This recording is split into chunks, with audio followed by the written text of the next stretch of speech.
¿Qué sucede en la mente de una persona dispuesta a cometer un asesinato contra otro ser humano? ¿Cómo se sintieron? ¿Sientes remordimiento, tristeza, culpa? ¿Cómo reaccionan después? ¿Entran en pánico y huyen? ¿O continúan sus vidas como si nada hubiera pasado? ¿Y qué sucede cuando son capturados? ¿Pueden hablar para salir de eso? Hay muchas preguntas sobre el comportamiento de los asesinos y los asesinos en serie, y a pesar de largos periodos de estudio, hay pocas respuestas.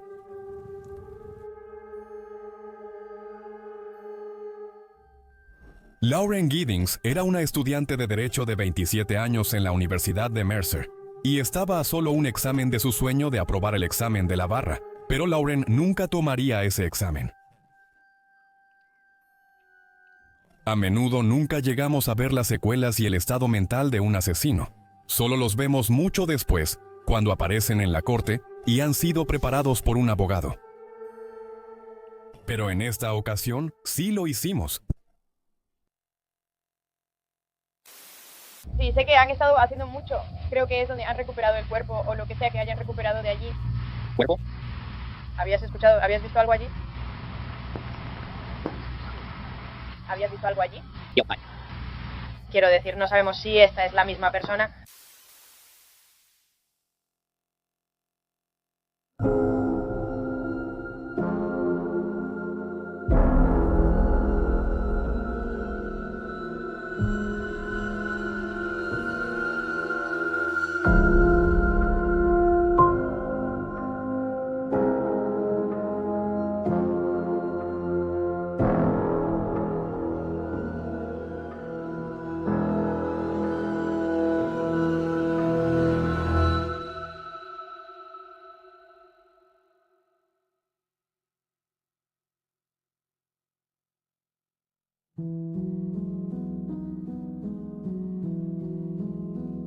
Lauren Giddings nació el 18 de abril de 1984, en Tacoma Park, Maryland. Ella creció en la zona y era muy querida por la gente. Luego se mudó al sur a Macon, Georgia, para asistir a la Universidad Mercer y estudiar Derecho. A diferencia de muchas personas que entran en la ley, ella no tenía sueños de hacerse rica como abogada defensora, y tampoco quería trabajar para el Estado. Su sueño era convertirse en defensora pública para ayudar a las personas de recursos limitados que necesitaban ayuda legal en un sistema donde el poder financiero a menudo decide cómo cae el martillo.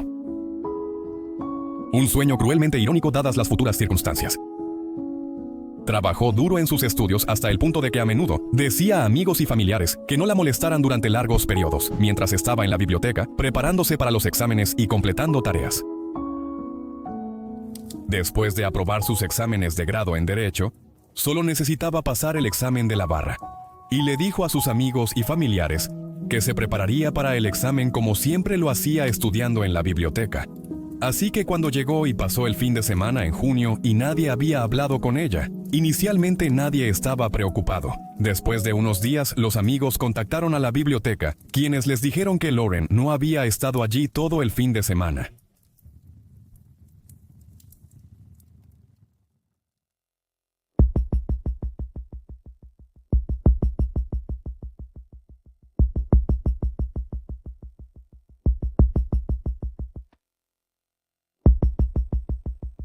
Después de reportar inicialmente a Lauren como una persona desaparecida, la policía local visitó su apartamento, que estaba situado al otro lado de la calle de la universidad. La policía abandonó la escena después de no ver evidencia de juego sucio o entrada forzada. Sus amigos y familiares utilizaron una llave de repuesto para entrar a la propiedad y mirar alrededor. Y al ver las llaves y la cartera de Lauren en el apartamento, se convencieron más de que algo malo le había sucedido y continuaron buscando. Una de estas personas fue un compañero de clase, Stephen McDaniel, quien fue entrevistado por las noticias locales, ya que él también vivía en los apartamentos. Quiero decir, no, nadie la ha visto desde el sábado, no he visto nada. Quiero decir, siempre he escuchado ruido afuera, pero eran personas pasando prácticamente. Y ella acaba de graduarse recientemente de Mercer. Sí, ella y yo ambos éramos estudiantes de Juris Doctor. Nos graduamos en mayo. Después de unos días más y aún sin noticias de Lauren, la familia contactó nuevamente a la policía, insistiendo en que algo malo debió haberle sucedido. El despachador del 911 les dijo que revisaran dentro del apartamento nuevamente, esta vez para buscar señales de que ella pudo haber estado allí recientemente. Señales como toallas mojadas o recibos en la basura. Pero después de horas de búsqueda, no encontraron ninguna señal de lo que le había sucedido a Lauren. Según la hermana de Lauren, Lauren había mencionado algunas veces que cuando estaba en casa, a veces sentía como si la estuvieran observando, que a veces, después de regresar de visitar a amigos o familiares, encontraría cosas en posiciones inusuales en las que no recordaba haberlas dejado. A pesar de estas extrañas sensaciones, también dijo que nunca sintió que estuviera en peligro, solo una extraña sensación de inquietud.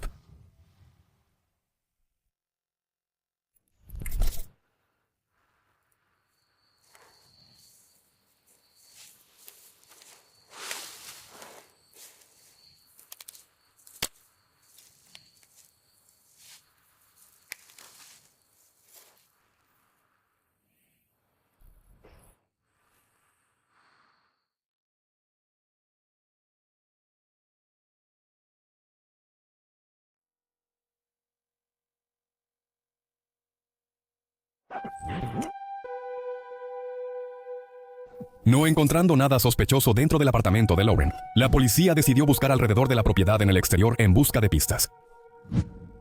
Dentro de una bolsa de basura de plástico, la policía encontró un cuerpo desmembrado. Le faltaban todas sus extremidades y su cabeza. Poco después, un equipo de noticias locales estaba recorriendo el área para hacer entrevistas cuando se encontraron con uno de sus compañeros de clase. ¿La viste pasar el rato con alguien en ese momento? Quiero decir que no, nadie la ha visto desde el sábado, no he visto nada. Quiero decir que siempre he visto ruido afuera, pero son solo personas pasando prácticamente. Simplemente no sabemos dónde está ella. ¿Qué hay de cómodo el área del estacionamiento? Sé que han estado haciendo mucho, creo que es donde habían recuperado el cuerpo o lo que sea que recuperaron de allí. ¿Un cuerpo? ¿Habías escuchado o visto algo allí? ¿Habías visto algo allí? Yo... Quiero decir, no sabemos si es la misma persona, ¿sabes a lo que me refiero? Como que sacaron un cuerpo de allí antes, no sabemos si es la misma persona o no. Así es como estamos tratando de preguntar a la gente si saben quién vivía allí. ¿Está bien, señor? Creo que necesito sentarme. De acuerdo.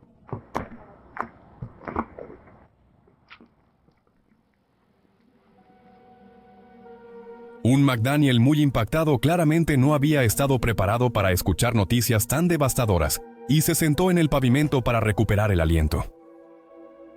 Después de sentarse un rato, se recompuso y continuó la entrevista. Lo que McDaniel no sabía era que esta entrevista lo convertiría en una persona de interés en el caso. ¿Pero estaban juntos? No. Son dos personas diferentes, hay dos empresas que lo proporcionan. El capitán lo proporciona y Barbie lo proporciona. No conozco a nadie que quisiera hacerle daño. Era tan buena persona como las hay.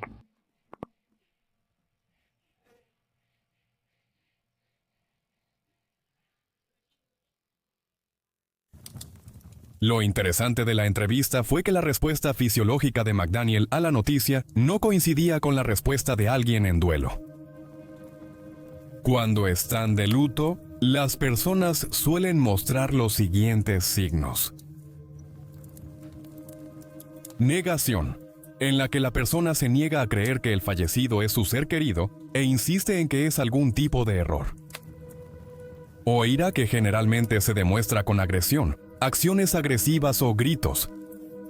Negociación, que es cuando la persona generalmente desea que ocurra algún tipo de intercambio y podría decir algo como: debería haber sido yo en lugar de ella, Y finalmente, cuando las personas sienten la depresión de la pérdida, llorarán y sollozarán, y a veces se niegan a hablar con alguien o incluso a tener un cierre completo de todas las emociones por completo.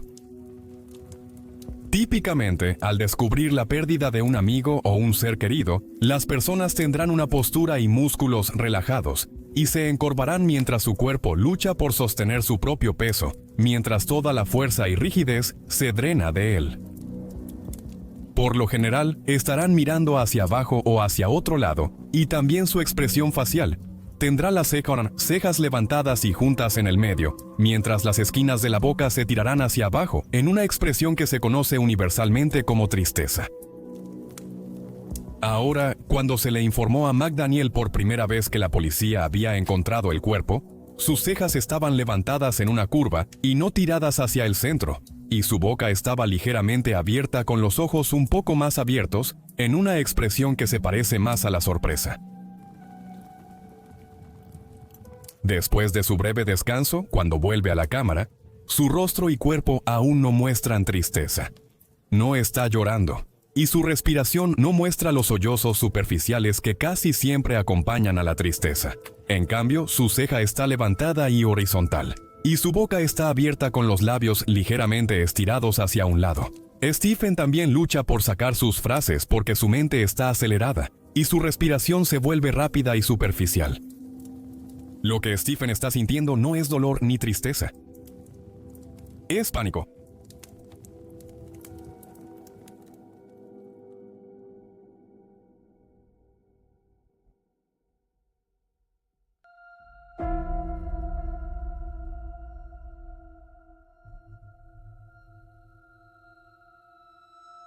Como parte de la investigación, Stephen fue invitado a la estación de policía para ser interrogado. Aún sin saber que era sospechoso, aceptó y dijo que haría todo lo posible para ayudar. En la entrevista, reveló un par de hechos interesantes. Lo primero fue que dijo que era virgen y se estaba guardando para el matrimonio. Lo segundo fue cuando el entrevistador notó algunas marcas de rasguños en su brazo y cuestionó a Stephen. Afirmó que se lo hizo él mismo mientras dormía. Los detectives fingieron creer en su historia y preguntaron si estaría dispuesto a permitirles registrar su casa. Quizás sin darse cuenta de la posición en la que se estaba poniendo, y sin ningún abogado presente para evitarlo, Stephen accedió a regañadientes.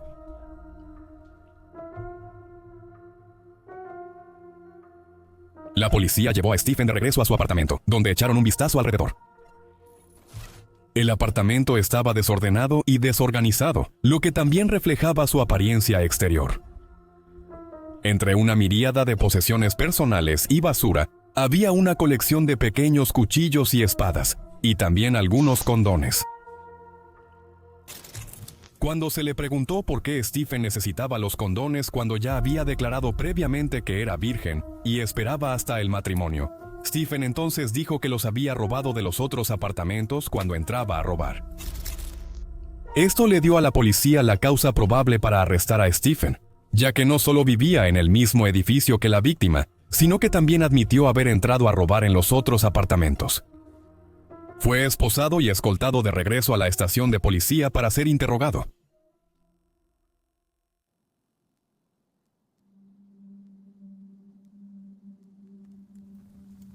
Aunque la policía tenía causa probable para arrestar a Stephen, no tenían el objeto utilizado para cortar el cuerpo ni un motivo, y, aunque Stephen podría haber dejado su ácido desoxirribonucleico en el apartamento de Lauren, también había entrado al apartamento unos días antes con amigos para buscar a Lauren. Por lo tanto, eso daría una razón válida para que su ácido desoxirribonucleico estuviera en la escena, a pesar de que es una pieza de evidencia muy discutida debido a su larga e historiada historia de ser obtenida a través de violencia y coerción. Las confesiones todavía se consideran el estándar de oro en los casos criminales, porque los jurados están tan dispuestos a creerlas. Los detectives en la estación entraron a la sala esperando que el joven asustado, nervioso y desorganizado que habían visto en la televisión, se dejara persuadir fácilmente para confesar. No podrían haber estado preparados para lo que realmente sucedió. Al comenzar el interrogatorio, El detective inmediatamente se coloca en el espacio personal de Stephen y se inclina hacia él. La idea es hacer que la persona se sienta acorralada e intimidada y aumentar los niveles de estrés hasta el punto en que podrían cometer errores. Luego también emite una orden. Sabes que soy el detective Patterson, ¿verdad? Sí. ¿Recuerdas? Levanta la mano. ¿Recuerdas que hablamos más temprano esta noche? Esto es tanto para fomentar la obediencia como para ponerla a prueba. Steven coloca sus manos calmadamente sobre la mesa sin discutir. Todo su comportamiento, tono y postura es de control y desapego emocional, lo que oculta completamente cualquier respuesta emocional del oficial. Las tácticas del detective no han tenido un buen comienzo. ¿Eras amigo de Laura? Sí. Durante toda la entrevista, Stephen mantiene esta rutina impasible. Nunca rompe ni una sola vez. Nota el tiempo en el video. Son las 11:09 de la tarde. Como en muchas interrogaciones, los oficiales esperaron hasta muy tarde en el día, con la esperanza de que los sospechosos estén demasiado cansados para mantener su coartada y cometan un error. El hecho de que Stephen pueda mantener este acto sin quebrarse después de horas sin comida, cuando está cansado, y después de pasar todo el día con la policía, ya es en realidad una impresionante y perturbadora muestra de control. El oficial se acerca aún más, intentando nuevamente hacer que Stephen se sienta confinado y estresado. Cuando esto no funciona, emite un segundo comando. Hace 2 o 3 semanas. De acuerdo. ¿Eras amigo de Laura? Sí. Mírame cuando me hables, hijo, ¿de acuerdo? Sin dudarlo, Stephen mira lentamente y con determinación directamente a los ojos del detective. Esta acción eventualmente lleva al detective a ser el que se siente confinado y estresado y retrocede para crear distancia entre él y Stephen. Con la excepción de cuando el oficial dirige su vista a la foto de Lauren, Stephen nunca aparta la vista del detective de nuevo. Incluso cuando el oficial contesta una llamada telefónica, Stephen lo mira fijamente todo el tiempo. Un poco después, el oficial intenta mirar fijamente a Stephen para ponerlo nervioso, pero el resultado final es que el oficial es el primero en romper el contacto visual. No sé dónde está ella. Eso no es lo que le dijiste a los medios. No te paraste frente a esa cámara y dijiste, no sé.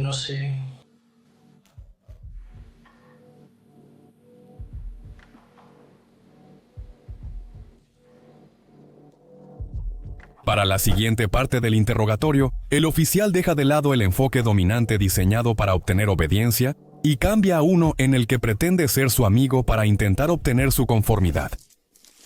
Pero esto tampoco funciona.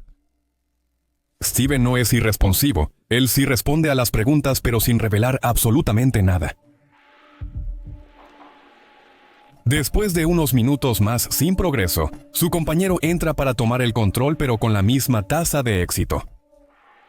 Steven nunca se quiebra y nunca comete un error al responder cualquier pregunta incriminatoria con no sé, pero responde perfectamente bien a cualquier pregunta no incriminatoria.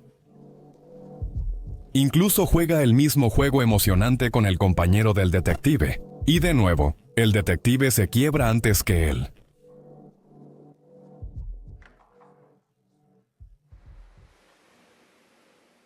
¿Limpiaste?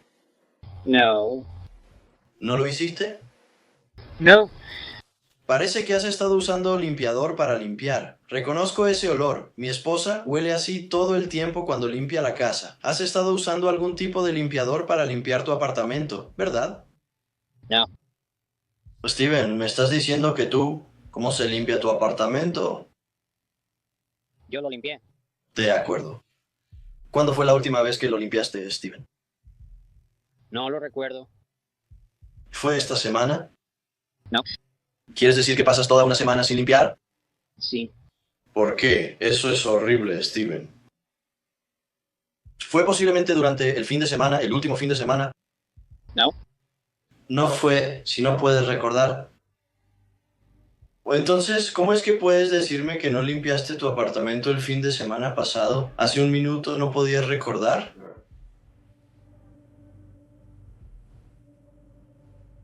No recuerdo haber limpiado el fin de semana pasado. Entonces, no es que no lo hiciste, es que simplemente no lo recuerdas. ¿Correcto?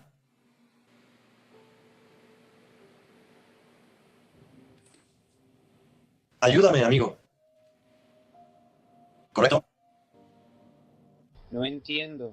¿No entiendes? En un interrogatorio de 2 horas que comenzó a las 11 de la noche y no terminó hasta la 1 de la madrugada, todas las tácticas que intentó la policía fracasaron y no obtuvieron nada.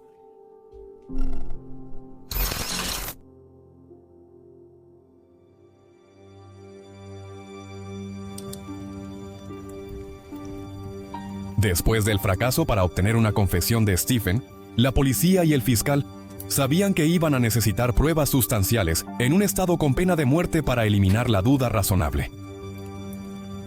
Una búsqueda más extensa del apartamento de Stephen revelaría exactamente lo que estaban buscando. Una memoria USB con fotografías robadas de la computadora de Lauren. El mismo dispositivo también tenía múltiples grabaciones que Stephen había hecho mientras merodeaba el apartamento de Lauren cuando ella no estaba en casa, y acechando el exterior de este cuando ella estaba. Incluyendo una grabación hecha fuera de su apartamento, mirando a través de las ventanas solo 6 horas antes de su asesinato. Todas esas veces cuando Lauren le dijo a su hermana que sentía que la estaban observando. ¿Lo estaba? También encontraron una sierra de arco en el armario de suministros del complejo, con una pequeña mancha de sangre que más tarde coincidió con Lauren, y el empaque de la sierra de arco en el apartamento de Stephen. En su computadora portátil encontraron búsquedas en internet relacionadas con asesinatos y violencia, que se buscaron al mismo tiempo que él estaba mirando su perfil de Facebook. También tenía una llave maestra para todos los apartamentos que había sido robada y copiada en algún momento anterior del año. Con todas estas pruebas, la fiscalía se sintió segura de una condena a pena de muerte y anunció que la buscaría. Con esta información, Stephen finalmente hizo un trato con el fiscal para evitar la pena de muerte y detalló por escrito exactamente lo que hizo y cómo. Habló de cómo entró a la fuerza usando una máscara, y Lauren lo vio y le dijo con calma: «Lárgate de aquí». Luego saltó sobre ella y la estranguló durante 15 minutos y durante la lucha, ella le quitó la máscara revelando su rostro y dijo: «Stephen», antes de suplicarle que se detuviera. Y luego, la vida se esfumó de sus ojos y se sintió débil. Luego cortó su cuerpo con la sierra de mano, colocando partes en bolsas de basura separadas y luego en contenedores de basura separados afuera.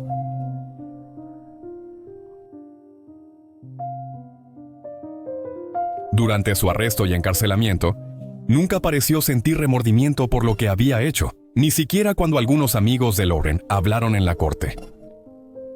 Se le perdonó la pena de muerte a cambio de la confesión, pero el juez lo condenó a cadena perpetua con posibilidad de libertad condicional después de 30 años. Las piezas restantes de Lauren nunca fueron recuperadas.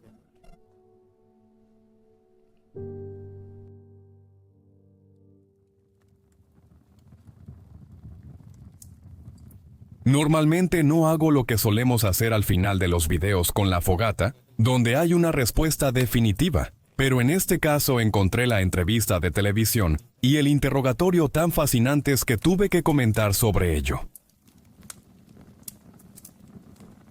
Fue interesante ver a Stephen volver tan descaradamente a la escena del crimen en la televisión. Hay mucha discusión sobre cuántas veces los asesinos realmente hacen esto en la vida real, porque en realidad no hay una gran cantidad de datos que sugieran que lo hacen. Pero de todos modos, el FBI clasifica a los asesinos en 3 categorías: organizados, desorganizados y mixtos. Los asesinos organizados planean con anticipación. Borran rastros de su presencia. suelen tener ciertos conocimientos de forense o técnicas de investigación, y podrían fingir sufrir problemas de salud mental permanentes o temporales cuando son atrapados. También suelen seguir los informes de los medios sobre el crimen y regresar a la escena creyendo que no pueden ser atrapados. Los asesinos desorganizados suelen ser los que realmente sufren de problemas de salud mental, y podrían sufrir de delirios, ser esquizofrénicos o paranoicos, y no planean sus crímenes con anticipación ni limpian la escena después, porque no les preocupa ser atrapados y generalmente no regresan a la escena del crimen. Es raro que realmente puedas presenciar el pánico puro mientras se propaga por el rostro de alguien, así que verlo suceder aquí fue bastante salvaje, y aún más verlo intentar ocultar ese pánico detrás del duelo. Stephen sabía cuándo su víctima normalmente estaría fuera de contacto con amigos y familiares. Conocía la disposición interna de su apartamento. Sabía exactamente qué paso seguir después para evitar ser atrapado. También afirmó que realmente creía que ella estaba desaparecida cuando fue entrevistado en la televisión, como si estuviera en algún tipo de estado mental alterado. Más tarde, cuando fue interrogado, fingió otra extraña condición mental, tal vez en un intento de parecer como si tuviera un verdadero problema de salud mental. Diría que encaja en la categoría organizada, lo que me lleva al interrogatorio. Durante la investigación para el video de los 5 de Central Park, vi muchas cintas de confesiones para acostumbrarme más a las técnicas que utiliza la policía de los Estados Unidos para obtener una confesión. Estaba preparado para presenciar mucho de su comportamiento poco ético, pero ver a alguien navegar tan tranquilamente a través de un interrogatorio policial fue espeluznante. He visto a algunas personas preguntar si Stephen tenía un abogado durante estos interrogatorios, y puedo confirmar que él realmente menciona a su abogado en una cinta que no terminé usando en este video. Aquí está. Parece que esto ocurrió después del primer interrogatorio, pero claramente estaba consciente de su derecho a tener uno presente y tenía acceso a uno. Entonces, ¿cómo pudo mantener una actitud tan tranquila y extraña, a pesar de ser insultado, engañado, privado de sueño y acosado durante 2 horas en medio de la noche, cuando probablemente estaba muy cansado? He visto a algunas personas decir que estaba en algún tipo de estado zombie, como si estuviera en trance o en un estado de fuga. No fue una táctica orquestada, y me siento bastante seguro de eso. Aquí está el porqué. Número 1. Una persona en un estado de fuga, catatónico o en trance, no da respuestas racionales a preguntas básicas. Stephen fue capaz de dar respuestas evasivas a preguntas que podrían incriminarlo, y dar respuestas normales a las que no lo hacían, por lo que obviamente estaba claramente mentalmente capaz. Número 2. Stephen es un estudiante de Derecho y estaba a punto de pasar el examen de la barra, por lo que conocía sus derechos. Sabía lo que la policía podía o no podía hacer, y probablemente sabía que las pruebas que tenían contra él en ese momento eran circunstanciales, dejando lugar para la duda razonable. También sabía que su ácido desoxirribonucleico en la escena tendría razón para estar allí. Y dado que todo el asunto se llevó a cabo en el apartamento de Lauren, no habría ninguno de su ácido desoxirribonucleico en su apartamento. La ropa que llevaba cuando realizó el acto fue destrozada y luego tirada por el inodoro. Sabía que necesitaban una confesión en ese momento, así que todo lo que tenía que hacer era no quebrarse. Sentía que tenía todas las cartas en la mano, y eso le dio la fuerza de voluntad mental para resistir donde otras personas podrían haberse quebrado. Pensaba que era la persona más inteligente de la habitación, que tenía todas las bases cubiertas para esa noche, lo cual hizo, pero como muchos asesinos, descuidó todos los eventos que llevaron a esa noche que podrían incriminarlo, y crear un patrón de acoso para influir en la opinión del jurado. Los asesinos y el comportamiento criminal me resultan bastante fascinantes, por lo que este fue un tema realmente interesante, pero no se me ocurrió todo esto por mi cuenta, así que quiero dar crédito a la inspiración para este video, que fue Jim Can Swim, o JCS Criminal Psychology como se conoce ahora. Hicieron un gran video sobre este caso, que voy a enlazar en la descripción a continuación. Simplemente sentí que podía agregar un poco más al tema. Así que quiero agradecer a todos por tomarse el tiempo de ver este video, y si lo encontraron interesante, por favor presionen el botón de me gusta, y compártanlo una vez en sus redes sociales. Realmente ayuda. Gracias de nuevo, y ahora nos vemos en el próximo video.